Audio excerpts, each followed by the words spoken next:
سننے والے کو میرا آداب و سلام۔ شہر کے ایک پرانے علاقے میں ایک چھوٹی سی دکان تھی جس کے اندر گھڑیاں لٹکی ہوئی تھیں اور ہر گھڑی اپنی روشنی سے دکان کو روشن کرتی تھی۔ اس دکان کا مالک ایک پرسکون، خاموش اور پراسرار نوجوان تھا جس کا نام زیان تھا۔ لوگ کہتے تھے کہ اس کی دکان عجیب ہے کیونکہ یہاں وقت رک سا جاتا ہے اور جو بھی یہاں داخل ہوتا ہے اسے ایک خاص احساس ہوتا ہے، جیسے دنیا کی سب شور دھواں بن کر غائب ہو گئے ہوں۔ زیان کی زندگی سادہ لیکن خالی سی تھی۔ وہ دن بھر گھڑیاں ٹھیک کرتا، پرانی یادوں میں کھو جاتا اور رات کو ایک پرانی گھڑی کی حفاظت کرتا۔ یہ وہی گھڑی تھی جو اسے اس کی ماں کے جنازے کے دن ملی تھی۔ اس گھڑی کی سوئیاں ہمیشہ پیچھے کی طرح رہتی تھیں اور زیان جانتا تھا کہ یہ صرف وقت نہیں، کچھ اور دکھاتی ہے، کچھ ایسے راز جو سمجھنے کے لیے دل و دماغ دونوں چاہیے۔ ایک دن دکان کے دروازے پر ہلکی سی آواز سنائی دی۔ ایک لڑکی کھڑی تھی جس کے قدم خاموش لیکن حضور میں اثر ڈالنے والے تھے۔ اس کا نام مہر تھا۔ وہ گھڑی دیکھتے ہی بولی، اس گھڑی کو ٹھیک کر دیں، یہ روز 3:17 پر رک جاتی ہے۔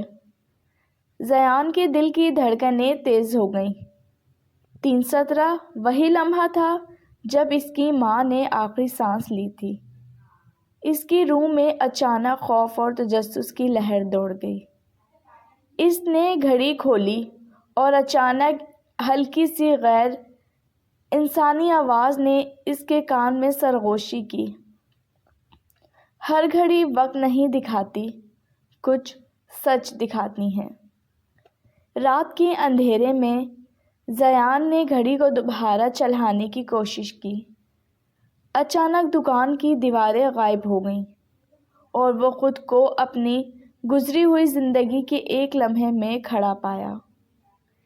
اس نے اپنی ماں کو زندہ دیکھا، اپنے بچپن کے دن، اپنے گمشدہ خواب اور وہ غلطیاں جو اس نے کبھی سمجھی بھی نہیں تھیں۔ یہ سفر زیان کے لیے حیران کن اور دردناک دونوں تھا۔ ہر لمحہ ایک قیمت کے ساتھ آتا تھا۔ کبھی خوشی کی روشنی دل میں چمکتی تو کبھی درد اور خوف کی گہرے ترکیاں اسے گھیر لیتی تھیں۔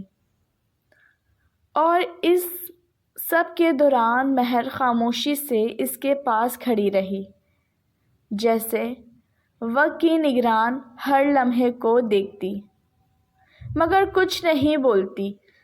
زیان نے آخر کار حقیقت کو سمجھا۔ مہر کوئی عام لڑکی نہیں تھی، وہ وقت کی نگران تھی، نہ فرشتہ نہ انسان، بلکہ وہ جس نے وقت کے راز دیکھے اور انسان کی جانچ کی۔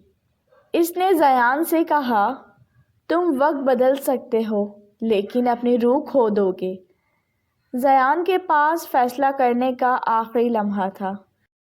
اسے معلوم تھا کہ اگر وہ ماضی کی خوشیوں کو دوبارہ حاصل کرے گا تو موجودہ وقت کی حقیقت سے کٹ جائے گا۔